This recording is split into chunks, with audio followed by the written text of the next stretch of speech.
పెద్ద సుదర్శన్ రెడ్డి మాట్లాడుతున్నారు, లైవ్లో చూద్దాం. ఇలా ఎల్ఎండిని ఎండబెట్టే ప్రయత్నం చేసిండ్రు. ఆనాడు వర్షాలు సరిపడా సమృద్ధిగా పడ్డ సందర్భంగా కూడా పడకముందే ప్రాజెక్టులను నింపినటువంటి ఘనత కేసీఆర్ గారిది. ఇవాళ ఈ పరిస్థితులకు బాధ్యులు ఎవరు? ఇవాళ కాళేశ్వరం దగ్గర ఒక 2 పియర్స్ మేడిగడ్డ సంబంధించిన బ్యారేజ్ 2 పియర్స్ ఇలా కుంగిపోతే కాళేశ్వరం కుంగిపోయిందని దొంగ మాటలు మాట్లాడినటువంటి దొంగల్లారా ముఖ్యమంత్రి రేవంత్ రెడ్డి, ఇరిగేషన్ మంత్రి ఉత్తమ్ కుమార్ రెడ్డి ముఖం ఎక్కడ పెట్టుకుంటారు? ఇవాళ ఎస్ఆర్ఎస్పి ప్రాజెక్టు ఆయకట్టు ఏరియా మొత్తం ఫేజ్ 1 సంబంధించి 9.5 లక్షల పైన ఉన్నది, ఫేజ్ 2 సంబంధించి 4.5 లక్షల పైన ఉన్నది.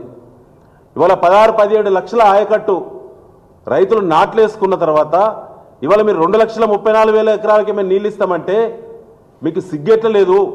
రేపు స్థానిక సంస్థల ఎన్నికలు వస్తే మీ ముఖాలు చూసి మీరు పెట్టేటువంటి బీఫామ్లు తీసుకునేటువంటి స్థానిక సంస్థల్లో పోటీ చేసే కాంగ్రెస్ నాయకులు ఏ ముఖం పెట్టుకొని రేపు గ్రామాల్లో రైతుల దగ్గరికి మరి పోతారో ఒకసారి ఆత్మవిమర్శ చేసుకోవాలి కాంగ్రెస్ పార్టీ. ఇప్పటికైనా నాట్లు పడి ఉన్నాయి, ముమ్మర పనులున్నాయి, రైతులకు పెట్టుబడి ఖర్చు అయింది. ఇప్పటికే ఖచ్చితంగా కాళేశ్వరం సంబంధించి కుట్రలను పక్కకు పెట్టి రైతులను చూసి ఇవాళ వేసినటువంటి నాట్లు ఎండిపోకుండా ఈ పంట పైన ప్రభావం పడకుండా కాళేశ్వరం సంబంధించిన మిగతా మరి అవకాశాలు ఉన్నటువంటి అన్ని మోటార్లను ప్రారంభించి ఎల్ఎండి నింపడం ద్వారా తద్వారా ఫేజ్ 1 పూర్తవుతుంది.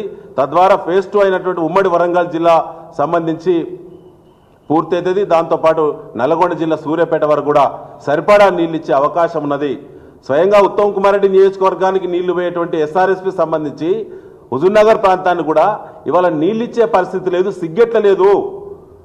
మీకు ఇజ్జత్ ఎలా అనిపిస్తలేదు? మీకు ఓట్లేసి మిమ్మల్ని ఎమ్మెల్యేలను మంత్రులను ముఖ్యమంత్రులు చేసిన మీ ప్రాంతానికే మీరు సాగునీళ్ళు ఇచ్చే చేతగాని దద్దమ్మలు ఇలా కేసీఆర్ గారి పైన, ఇలా మా కేటీఆర్ హరీష్ గారి పైన మీరు మాట్లాడేటువంటి నీచపు మాటలు, చిల్లర మాటలు ఇప్పటికైనా బంద్ పెట్టాలి. ఇప్పుడు ఎస్ఆర్ఎస్పి ఆయకట్టు నాట్లేసుకున్నటువంటి ప్రాంతం మీ మాటను నమ్మి గతంలో మీ మంత్రులు ముఖ్యంగా కరీంనగర్ జిల్లా, వరంగల్ జిల్లా, నల్గొండ జిల్లా, ఖమ్మం జిల్లా పార్టీకి సంబంధించినటువంటి అధికార పార్టీ శాసనసభ్యులు, కాంగ్రెస్ పార్టీ చెందినటువంటి మంత్రులు ఇలా ఊళ్ళల్లో ఎట్లా తిరుగుతారో రైతులందరూ కూడా గుర్తుపలు పెట్టే పరిస్థితి వస్తుంది. మీకు తిరుగుబాటు తప్పదు. మీకు ఖచ్చితంగా ఊరి పొలిమేరల దగ్గరనే మిమ్మల్ని ఊళ్ళల్లో అడుగు పెట్టకుండా తిప్పి పంపక తప్పదు.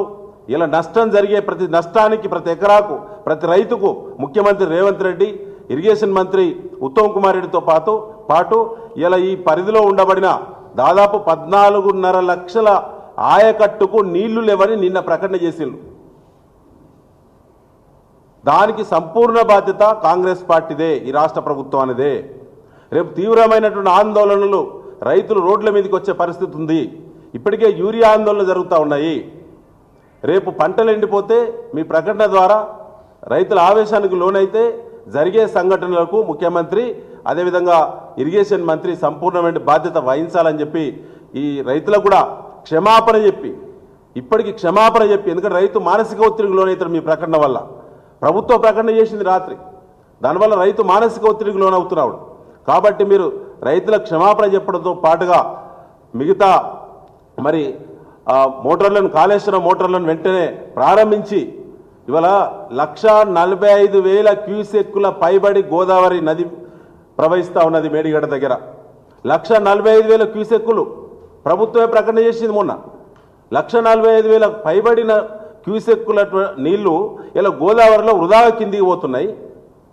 కానీ మన ఎస్ఆర్ఎస్పి సంబంధించి గతంలో మద్దతిచ్చి సపోర్ట్ ఇచ్చినటువంటి కాళేశ్వరం ద్వారా నింపి గతంలో ఉన్నటువంటి ఎండిపోయినటువంటి ఆయకట్టును స్టెబిలైజ్ చేసినటువంటి ఎస్ఆర్ఎస్పి ఏరియాకు దిక్కులేదు. మిగతా కాళేశ్వరం మీద ఆధారపడ్డటువంటి రిజర్వాయర్లకు దిక్కులేదు. కాబట్టి ఖచ్చితంగా దీనిపైన బీఆర్ఎస్ పార్టీ కేటీఆర్ గారి యొక్క నాయకత్వంలో బీఆర్ఎస్ పార్టీ రైతులకు మద్దతుగా నిలబడి ఈ సాగునీటి మోసం, ఇది కేవలం కేసీఆర్ గారిని మొన్న కేసులు పెడతామని చెప్పి కేసీఆర్ గారి పట్ల, హరీష్ రావు గారి పట్ల దుష్ప్రచారానికి, బురద జల్లడానికి మాత్రమే ఇలా 14.5 లక్షల ఎకరాల ఆయకట్టుపై ఆధారపడ్డటువంటి చిన్న జీవులతో రైతులతో చెమట చుక్కొని నమ్ముకొని బతికేటువంటి చిన్న కుటుంబాల జీవితాలను ఇలా నాశనం చేసే కుట్ర చేస్తూ ఉన్నారు. కాళేశ్వరం మోటార్లు ప్రారంభం అయితే రేవంత్ రెడ్డి రాజీనామా చేయాల్సి వస్తుంది, ఉత్తమ్ కుమార్ రెడ్డి రాజీనామా చేయాల్సి వస్తుంది.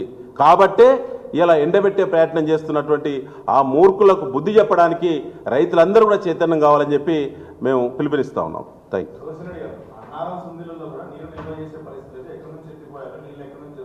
ఇప్పుడు ఒకటి ఘోష్ గారు కమిషన్ ఇచ్చినటువంటి నివేదిక కేవలం మేడిగడ్డ బ్యారేజీకి సంబంధించినటువంటి టెక్నికల్ ఇష్యూస్ మీద మాత్రమే వారు ఇచ్చినటువంటి రిపోర్టు.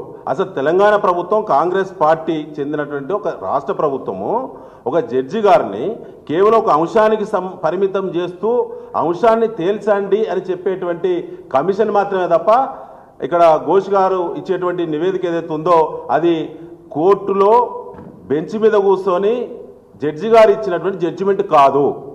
అది జడ్జిమెంట్ కాజాలదు. అది కేవలం ఒక రిపోర్ట్ మాత్రమే. అది కూడా ఒక సైడే విని ఒక సైడే చూసి ఒక సైడ్ పేపరే చూసినట్టున్నది తప్ప రెండో సైడు అంటే ప్రభుత్వానికి నచ్చని సైడు మా ప్రతినిధులు ఇచ్చినటువంటి కేసీఆర్ గారు హరీష్ రావు గారు ఇచ్చినటువంటి మరి అన్ని పేపర్స్ను వారు ఏమాత్రం పరిశీలన చేసినట్టుగా ఎక్కడ కూడా ఇప్పటివరకు బయటకు వచ్చింది అవపడతలేదు. అయినా కూడా సుందిల్లా తర్వాత అన్నారానికి సంబంధించి అసలు ఇష్యూనే లేదు.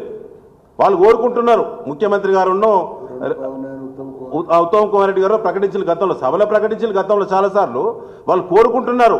దీంతో పాటు అవి కూడా కూలితే బాగుండు, మేడిగడ్డ కూడా 2 పిల్లలే కూలినాయి కదా, గోదావరి బాగా వస్తుంది మొత్తం కొట్టుకపోతే బాగుండు అనేటువంటిది వాళ్ళ మనసులో ఉన్నటువంటి కోరిక. 1,00,000 కోట్ల ప్రాజెక్టు మొత్తమే కొట్టుకపోయిందని దుష్ప్రచారం చేసి ఓట్లు దండుకున్నటువంటి దొంగలు కదా వాళ్ళు. అది రేపు నిజం కాకుంటే రైతులు రాళ్లతోటి కొడతారు కదా. అందుకే రేపు బీఆర్ఎస్ పార్టీ చాలా డెప్త్గా ఆలోచిస్తూ ఉన్నది. మంచి బ్రహ్మాండమైనటువంటి కార్యక్రమాలు కూడా వస్తాయి. ప్రజలకు రైతులకు మొత్తం అన్ని కాంపోనెంట్స్ కాళేశ్వరంలో అన్ని కాంపోనెంట్స్ను స్వయంగా చూపించేటువంటి ఒక